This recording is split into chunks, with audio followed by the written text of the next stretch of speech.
गीता में 700 श्लोक है, सारा याद है क्योंकि हमने 5 प्रकार की गीता को पढ़ा है। बाकी लोग कहते भी हैं अरे गीता पढ़ के तुमने क्या किया हो, तुम्हें संविधान पढ़ना चाहिए था। तो ऐसे कमेंट करने वाले लोगों को हम बता दें, इसके बाद अर्थशास्त्र, नीति शास्त्र, तर्कशास्त्र, दर्शन शास्त्र, आध्यात्मिक के साथ साथ हिंदी, संस्कृत, अंग्रेजी जैसे विषयों का भी हमने काफ़ी अच्छा अध्ययन करा, क्योंकि ये जो हिंदू, मुस्लिम, सिख, ईसाई है, मजहब है, धर्म नहीं है। अब मेरे बता दें, भारत का सिंधु घाटी सभ्यता से लेकर अब तक का इतिहास हम उठा फेंक देंगे, कहीं से भी कोई चीज़ लीजिए। नमस्कार, हिंदी नेटवर्क देख रहे हैं आप और मैं हूं आपके साथ वैभव सिंह। इस समय हम गोरखपुर के रामनगर में मौजूद हैं और हमारे साथ एक ऐसी बच्ची है जो अपनी उम्र से अधिक जो है उस बच्ची में गुण है। और गुण भी किस विषय में है ये आपको बताएंगे। गुण ऐसा है कि जहां आज के दौर में आधुनिक बच्चे कहीं न कहीं सोशल मीडिया पर रील बना रहे हैं, वहीं ये बच्ची अपने उम्र से अधिक जो है चीजों में ध्यान लगा रही है। और गीता के जो तमाम श्लोक होते हैं, गीता पूरी गीता के जो श्लोक हैं इनको याद हैं। और सबसे महत्वपूर्ण बात इनके विषय में ये है कि ये आंखों से पूर्ण रूप से देख नहीं सकती। अंकिता दुबे इनका नाम है और रामनगर में ये रहती हैं। सबसे पहले बहुत स्वागत है अंकिता जी आपका। धन्यवाद आपका। ये बताइए कि आज के आधुनिक बच्चे हम लोग सोशल मीडिया पे देखते हैं कि अधिकांश रील बनाते हैं, 15 सेकंड का रील बनाएंगे, तरह तरह की सोशल मीडिया प्लेटफॉर्म पे तरह तरह का परफॉर्म करते हैं। लेकिन आप 18 वर्ष की उम्र में अपने उम्र से कहीं न कहीं आपकी प्रतिभा जो है काफ़ी अधिक दिख रही है। तो इस क्षेत्र में, इस चीज़ में रुचि कैसे आई? क्या कुछ कहाँ से आपको प्रेरणा मिली गीत संगीत में, और खास करके जो गीता के श्लोक आपने याद किए हैं उसमें? जैसे जानते हैं, आपने बोला आपका एज 18 साल है, लेकिन हम बता दें हमारे कार्य की दृष्टि से तो बहुत ज़्यादा व्यतीत हो चुका, क्योंकि आपको विदित होना चाहिए कि अभिमन्यु 16 वर्ष की अवस्था में 7 महारथियों से लड़े थे। हम तो अभी कुछ नहीं कर पाए हैं, ये भारत की वो धरती है। श्रीमद् भगवत गीता हमें रौना में रामायण आता था, रामानंद सागर जी का।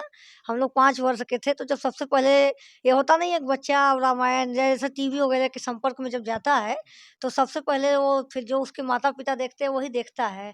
लेकिन मेरे मामा का जो घर था वो आध्यात्मिक था थोड़ा, तो रामानंद सागर जी का रामायण और जय श्री कृष्णा, बी आर चोपड़ा जी का महाभारत, यही सब हम लोग सुनते थे, क्योंकि देख तो पाएंगे नहीं क्योंकि हमको दिखाई नहीं देता है। लेकिन मेरे मामा हमको टीवी के पास बैठाते थे, हम सुनते थे, वहीं से हमको पूरा प्रेरणा मिला। तो मतलब टीवी के माध्यम से देख के ही आपने जो पूरी गीता की जानकारी आपको हो गई, पूरे श्लोक आपको याद हो गए टीवी के माध्यम से ही? देखिए, टीवी में जो रामानंद सागर साहब जी दिखाए हैं, वो उन्होंने बड़ा अद्वितीय काम किया है। एक सामान्य मनुष्य को गीता के धारा में भले वो न बहे, उसके मूल तत्व तक न छान के निकाल पाए, लेकिन गीता है क्या, गीता के प्रति प्रेम तो उसे पैदा ही हो जाएगा। और जब अनुराग हो जाएगा, प्रेम हो जाएगा, तो खुद जिज्ञासु बन के पढ़ेगा।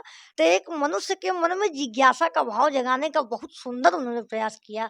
गागर में सागर भर दिए, केवल उन्होंने चुनिंदा 100 श्लोकों को लिए और उसी में पूरे संवाद को करवा दिए 7 घंटे में।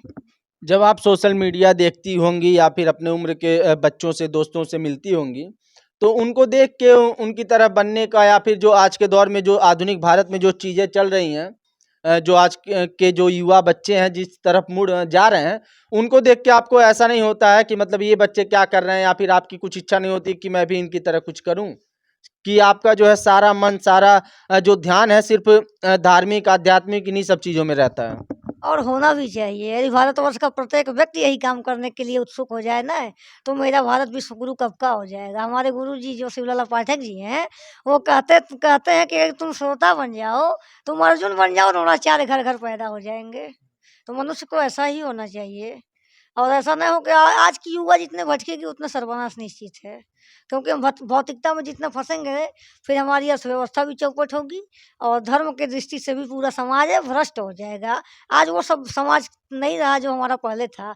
हमारा पहले वो समाज था जब हम राक्षसों के गुरु शुक्राचार्य को भी आचार्य कहते थे, और हमारा आज का वो समाज है, अपने माता पिता गुरु को हम 100 गाली देते हैं सुबह से लेकर शाम तक कि ये लोग हमारे लिए क्या किए। सोच लीजिए हमारा समाज कहाँ चला था और कहाँ आ गया।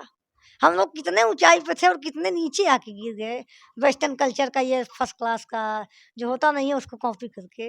हमें पता ही नहीं था हमारी संस्कृति कितनी आदर्श थी, कितना अद्भुत था। क्यों नहीं पता चला? क्योंकि हमने ना उसे जानने का प्रयास किया, ना हमें कोई जनाने वाला ही मिला। तो जानने का प्रयास और जनाने वाला दोनों होना चाहिए।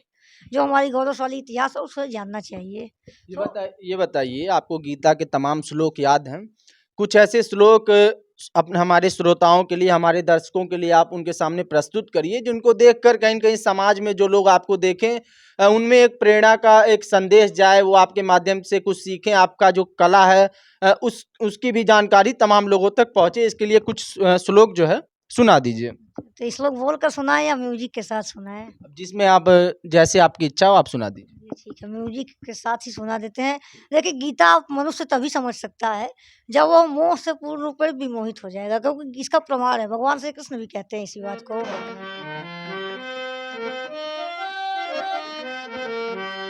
यदा ते मोह कलिलं बुद्धि व्यतीतरिष्यति तदा गन्तासि निर्वेदं श्रोतव्यस्य च श्रोतस्व च। अर्थात ये जो श्लोक का भावार्थ है, मनुष्य मोह से विमोहित तभी होगा जब वो मोह से विमोहित होगा, तभी गीता को समझ पाएगा। क्योंकि यदा ते मोह कलिलम बुद्धि व्यति तरिष्यति, तभी उसकी बुद्धि काम करेगी। तदा गंतासि निर्वेदम श्रोतव्यस्य श्रुतस्य च। जब वो मोह से विमोहित हो जाएगा, तभी जो सुनने योग्य विषय वस्तु है उसे वो सुनेगा, और उसको तब तक नहीं सुनेगा जब तक वो मोह सकल व्याधिन कर्मूला, मानस में प्रमाण मिलता है। तो मोह से जब तक वो विमोहित नहीं होगा, तब तक यथार्थ तत्व को जानने में समर्थ नहीं होगा। ये बताइए कि आपको लगभग कुल कितने श्लोक याद हैं? गीता के कुल कितने श्लोक आपको याद हैं? गीता में 700 श्लोक है, सारा याद है, क्योंकि हमने 5 प्रकार की गीता को पढ़ा है। ये जो वेद व्यास वाला है महाभारत, उसको भी पढ़े हैं। अड़गड़ानंद जी का यथार्थ गीता है, उसे भी पढ़े हैं। और ये शंकराचार्य जी का जो शारीरक है, उसे भी पढ़े हैं। वो उसके पश्चात आपका ये जो है संत ज्ञानेश्वर जी लिखे हैं, उसे भी पढ़े हैं। मतलब आपको 700 श्लोक याद हैं। ये साधक संजीवनी जो नहीं है राम सुखदास जी का, इसे भी हम पढ़े हैं। तो ये 700 श्लोक याद करने में आपको कुल कितने दिनों का समय लगा? कब से आपने इसकी शिक्षा दीक्षा शुरू की? आप अपने गुरुजी के पास कब से जो है बैठना शुरू की? इन सब चीज़ों में आपने इंटरेस्ट, मतलब कितना समय लगा कुल मिला के? ऐसे मूल रूप में बताएं, जब हम लोग मोबाइल में महाभारत देखते थे, तो मेरे पिताजी जो हैं सोनी कुमार दुबे जी, वो बोलते थे यार महाभारत मत देखो, क्योंकि ये अजीब सा ग्रंथ है, इससे झगड़ा होता है। हम उनसे कहते थे नहीं, हम देखेंगे, हमें अच्छा लगता है। तो वो कहे ठीक है देखो। उसका जो छोटा वाला मोबाइल था, उसमें भरवा भरवा लाते थे, क्योंकि उस जमाने में बड़े मोबाइल का प्रचलन नहीं था। तो उससे हम देखते थे, सुनते थे, लेकिन हमको पता नहीं चला कब याद हो गया, क्योंकि बचपन से लेकर अब तक ही अध्ययन ही करते रहे। अब वही बात है ना, अतिशय रगड़ करे जो कोई अनल प्रकट चंदन ते होई। जब बार बार उसी विषय का अध्ययन कर रहे हैं, तो अपने आप आत्मसात वो चीज़ें हो जाती हैं। जैसे एक बार, 2 बार, 3 बार किसी चीज़ को पढ़िएगा, तो भले भावना समझ में आवे, लेकिन वो चीज़ें कंठस्थ हो जाती हैं। अभी क्या मतलब जीवन में आगे किस तरफ देखती हैं? जो है इन्हीं चीज़ों में आगे बढ़ना चाहती हैं, या फिर शिक्षा के क्षेत्र में भी आप कुछ पढ़ाई लिखाई कर रही हैं, या फिर कुछ आगे क्या करना चाहती हैं, बता दीजिए? देखिए, आपने बहुत अच्छा प्रश्न किया। हम ऐसे ही प्रश्नों के जान लीजिए अवसर को तलाश में थे, क्योंकि प्रायः सोशल मीडिया पर यह आरोप लगाया जाता है कि हम रामायण, महाभारत, गीता, गीत संगीत ही जानते हैं। बाकी लोग कहते भी हैं अरे गीता पढ़ के तुमने क्या किया हो, तुम्हें संविधान पढ़ना चाहिए था। तो ऐसे कमेंट करने वाले लोगों को हम बता दें, जितना हम शास्त्र पढ़ते हैं, उससे कहीं ज़्यादा अपने विषय वस्तु को भी पढ़ते हैं। बता दें, भारत का सिंधु घाटी सभ्यता से लेकर अब तक का इतिहास हम उठा के फेंक देंगे, कहीं से भी कोई चीज़ें हमने उसका विस्तृत अध्ययन किया हुआ है। समकालीन विश्व में राजनीति, विश्व का इतिहास, पुनर्जागरण से लेकर के अब तक, द्वितीय विश्व युद्ध के बाद आपका ये जो कोल्ड वार हुआ, अर्थात शीत युद्ध 1946 से लेकर 1991 तक, और आज की जो समकालीन विश्व में राजनीति की स्थिति है, साथ में साथ आपकी अर्थव्यवस्था, भारत की इकोनॉमी पहले कैसी थी, अब कैसी है, अब भविष्य में उसे कैसा होना चाहिए, और उसके बाद अर्थशास्त्र, नीति शास्त्र, तर्कशास्त्र, दर्शन शास्त्र, आध्यात्मिक के साथ साथ हिंदी, संस्कृत, अंग्रेजी जैसे विषयों का भी हमने काफ़ी अच्छा अध्ययन प्राप्त कर चुके हैं। कभी कभी व्याकरण वगैरह तो ऐसा लगता है पाणिनि का सूत्र कि जैसे हम लोग गाना गाते हैं, टोटली याद है। तो मतलब आप अपने दर्शकों को से कहना चाहूँगा कि बहुत ही महत्वपूर्ण विषय पर इन्होंने जवाब दिया कि जहाँ बच्चे कहते हैं कि शिक्षा का आज दौर है, शिक्षा में लोग आधुनिकता की तरफ लगातार बढ़ते जा रहे हैं और अपने धर्म को, अपनी संस्कृति को भूलते जा रहे हैं। उनके जो मूल है, अगर बच्चों से, आज के दौर के युवाओं से पूछा जाए, इनकी उम्र के जो बच्चों से पूछा जाए, तो उनको शायद गाने के बोल याद होंगे, लेकिन हनुमान चालीसा, गीता के श्लोक, तमाम जो धार्मिक चीज़ें उनके बारे में जानकारी नहीं होगी। लेकिन इस बच्ची के बारे में मैं बता दूं कि इसने जैसा जवाब दिया कि मुझे शिक्षा के साथ साथ जो है गीता और जो धार्मिक चीजें हैं उसके साथ साथ जो हमारे विषय वस्तु की चीजें हैं वो पूरी तरीके से कंठस्थ है। और जो लोग ये कहते हैं कि एक साथ दो चीजें नहीं हो सकती, आप पढ़ाई के साथ साथ अपने धर्म पर अपनी जो धार्मिक किताबें हैं उसको पढ़ के आप विद्वता की ओर नहीं बढ़ सकते, तो कहीं ना कहीं उन लोगों के लिए एक सीधा तमाचा के तौर पर है। क्योंकि आप इस आधुनिकता के दौर में कहीं ना कहीं अगर इस तरह के इच्छा शक्ति हो, इस तरह का जो है मन में सीखने का ललक हो, तो आप पढ़ाई के साथ साथ तमाम वो चीज़ें सीख सकते हैं जो आपको आपकी धर्म आपके धर्म आपकी संस्कृति से जोड़ता हो। तो जी क्या कह रही हैं? सही है, क्योंकि मनुष्य को होना भी चाहिए ये चीज़ें। हमसे तो बता रहे हैं आपको, जब ऐसे इंटरव्यूज होता है ना, तो जो लोग कभी कभी कमेंट करते हैं, कुछ चैनलों पे हमने पढ़ा है, लोग बताते भी हैं हमें कि अरे गीस महावा इसको करके क्या किए, का तो संविधान पढ़ो। हमें संविधान से हमें किस अनुच्छेद पे बात करना चाहेंगे, कोई प्रॉब्लम है, कोई दिक्कत नहीं है अच्छा हमें। बताइए आगे क्या करना चाहती हैं? पढ़ाई की बात आप कर रही हैं, हालांकि धार्मिक रुचि आपकी बहुत अच्छी है, आपको सारे श्लोक याद है। पढ़ाई में आगे क्या करना चाहती हैं? अगर आपको मौका मिले तो आगे क्या बनना चाहती हैं? अपने परिवार के लिए क्या करना चाहती हैं? और माता पिता का कैसा सहयोग मिलता है, क्योंकि आप माता पिता की इकलौती संतान के रूप में घर में हैं? जैसे यथार्थ बात बता दें, सहयोग के तौर पे तो जैसे एक सामान्य व्यक्ति को सुविधा देना चाहिए उस हिसाब से मिलता है। तो एक सामान्य सुविधा जो नहीं होता है कि चलिए इसको कर लिया जाए, इस तरह से सुविधाएं मिलती हैं, हम उसको करने का प्रयास करते हैं। अब मूल रूप में जैसे हम लोग एक पुअर फैमिली से बिलोंग करते हैं, तो कभी कभार असुविधाएं हो जाती हैं, परंतु वो हमारे अर्थव्यवस्था के डिस्टर्बिंग के कारण होता है। यद्यपि हमें विकास का काफ़ी अच्छा अवसर मिला है। और जहाँ तक रह गई पढ़ाई की बात, तो पढ़ाई का अवसर क्या, हमें अवसर मिला है, प्रत्येक व्यक्ति का अधिकार है। हमको अवसर कौन नहीं देगा? आपने कहा अगर मौका मिले नहीं मिला है। हमें आशा है कि प्रत्येक भारतीय बच्चों को ऐसा ही होना चाहिए। उसे मौका मिले नहीं, उसका मौका, उसका अधिकार, उसे अवसर उसका है, वो जो चाहे सो करे, स्वच्छंद है। उसके विकास का अवसर ना मिले, वो भारत की धरती पे असंभव। हमको पढ़ना है, अभी हम देखिए संगीत से ही नेट जेआरएफ क्वालीफाई करना चाहते हैं और इसी से एमए करना चाहते हैं और इसी विषय को हम आगे बढ़ाना चाहते हैं। और उसके पश्चात हिंदी या होगा तो या हिंदी या संस्कृत से एमए कर लेंगे। अच्छा वर्तमान का जो परिवेश है, जो कहा जाता है भारत जो है संस्कृति के लिए जाना जाता है, अपनी सभ्यता के लिए जाना जाता है। वर्तमान का परिवेश, जो वर्तमान की जो स्थिति है उसको कैसे देखती हैं आप? बहुत ही एक सिर्फ और सिर्फ आपको संगीत में ही नहीं जानकारी है, आप एक अच्छी वक्ता है, काफ़ी सूझबूझ आपके अंदर है, आपको अपनी उम्र से ज़्यादा की जानकारी है, आपके अंदर जो सूझबूझ है वो आपकी उम्र से भी काफ़ी अधिक है। इसलिए मैं ये सवाल पूछ रहा हूँ कि वर्तमान का जो राजनीतिक परिवेश है, सांस्कृतिक परिवेश है और जो तमाम लोग हैं जो भारतीय हैं, उनका जो परिवेश है, जो पाश्चात्य चीज़ों में जो लोग उलझ के रह जा रहे हैं, उस पे क्या कहना चाहेंगी? और क्या भारत इस प्रकार से अगर आज के दौर में ऐसे काम करेगा तो विश्वगुरु बनेगा, या फिर आपकी तरह अगर आध्यात्म पर, अपने धर्म पे, अपने संस्कृति पर ध्यान देगा तब विश्वगुरु बन पाएगा? यथार्थ में एक बात बता दें, दूसरे का घर कितना ही सुंदर हो, वह अपना नहीं हो सकता। हम यदि पाश्चात्य सभ्यता, संस्कृति, भाषा तो पक्ष का नकल करेंगे, तो कहीं न कहीं हम अपने आत्मसम्मान को खो रहे हैं। आप गर्व से नहीं कह सकते अंग्रेज़ी हमारी भाषा है। आप किसी वेस्टर्न कल्चर वाले से लड़ नहीं सकते, तुम्हारी सभ्यता चौपट है, हमारी सभ्यता अच्छी है। इस प्रकार आप तुलना नहीं कर सकते। वहाँ आप वही बात हुई ना कि अब जब आप दूसरे का अनुसरण कर रहे हैं, एक बात बताइए, हम आपके ही घर खाते हैं, आपकी थाली में छेद कैसे करेंगे? संभव है? तो मनुष्य को चाहिए स्वयं के विकास हेतु सतत प्रयास करे। दूसरे का उसे नकल नहीं करना चाहिए, क्योंकि हम दूसरे पर तब डिपेंड रहकर क्या करेंगे? दूसरे के कंधे पे बंदूक चलाएँगे ना, और कंधा झुका देगा, गिरेंगे, मुँह फूट जाएगा। और यही होता भी है।